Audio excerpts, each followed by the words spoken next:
Salut, j'espère que vous allez bien. Il faut reconnaître que notre époque était une très belle époque. Une très belle époque parce que ça a été une époque où, c'est vrai, Internet venait d'arriver, on découvrait Internet.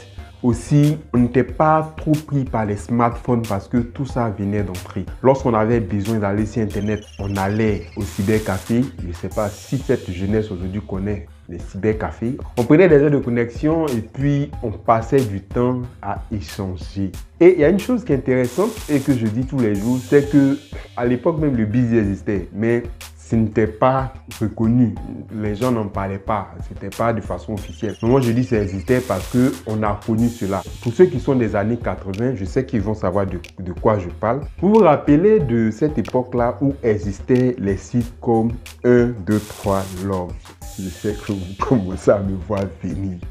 1, 2, 3 Love, existait aussi les sites comme... si vous connaissez d'autres sites, vous pouvez les citer en commentaire. Les commentaires sont là pour ça. Moi, personnellement, le site que j'aimais bien, c'était chat.com. 1, 2, 3 Love, je n'étais pas trop dessus. Mais apparemment, les sites étaient pratiquement pareils. Ça avait, je ne sais pas si c'était les mêmes serveurs. Parce que souvent, quand tu es connecté sur chat et même sur 1, 2, 3 Love, tu retrouves les mêmes utilisateurs sur les deux sites. Une chose bizarre. Donc, je me disais que peut-être c'était un peu les mêmes serveurs. Donc, ces sites avaient un principe simple. C'est-à-dire, tu te connectes, tu crées un nom d'utilisateur, tu mets ton âge et tu te lances. Après cela, tu reçois des propositions de filles. Ça va dépendre si tu choisis ton sexe. Si tu es un homme, ils vont te proposer des filles.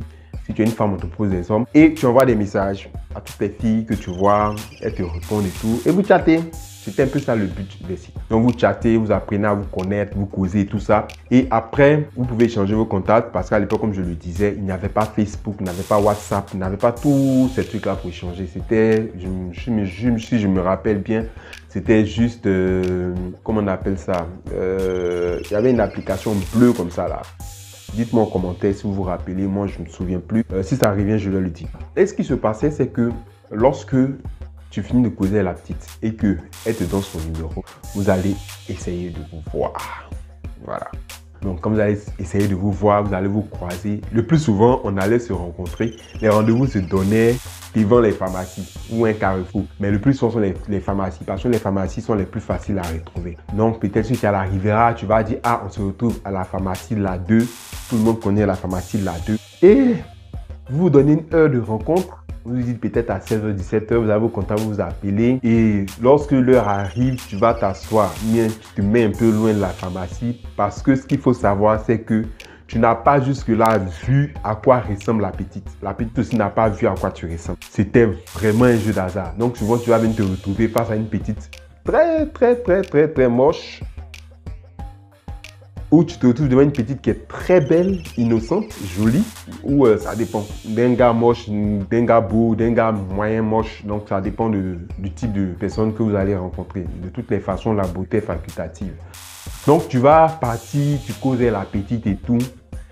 Le plus souvent, ça va se terminer à la maison ou à l'hôtel, ça dépend de comment vous avez causé avant de vous rencontrer. Et ce qui était, je dis pourquoi je disais que le busy existait à l'époque, c'est que quand tu vas finir, tu vas donner quelque chose à la petite. Elle va rentrer à la maison. Et c'est pas sûr que vous allez vous revoir. Donc souvent, elle va demander 5 000, elle va demander 10 000 francs.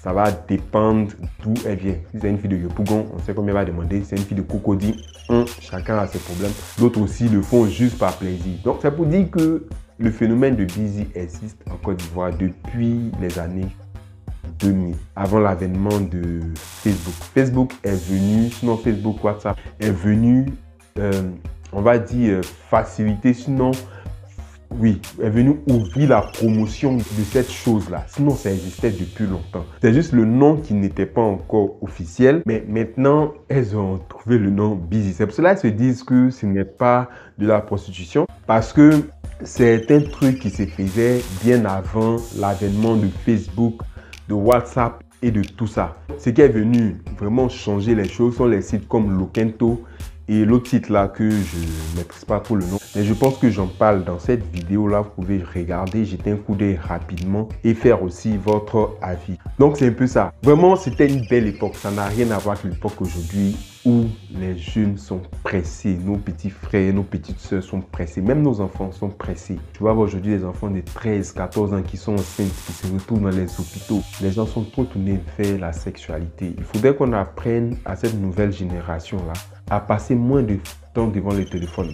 Ça, je voudrais en parler aussi peut-être dans une autre vidéo où j'aimerais qu'on essaye de voir comment conseiller nos petits frères, nos petites soeurs, même nos enfants qui viennent des enfants de 10, 11 ans, 12, 13 ans. Moi, j'ai une fille de 10 ans aujourd'hui. Donc, il serait intéressant de leur donner des conseils afin qu'ils puissent avoir un comportement adéquat vis-à-vis de la sexualité. Parce qu'il faut savoir qu'une génération qui n'a aucune ligne directive est une génération qui est en train de se perdre. Moi, j'aimerais vous remercier d'avoir suivi cette vidéo-là et on se donne rendez-vous très prochainement sur cette chaîne-là. La belle époque me manque.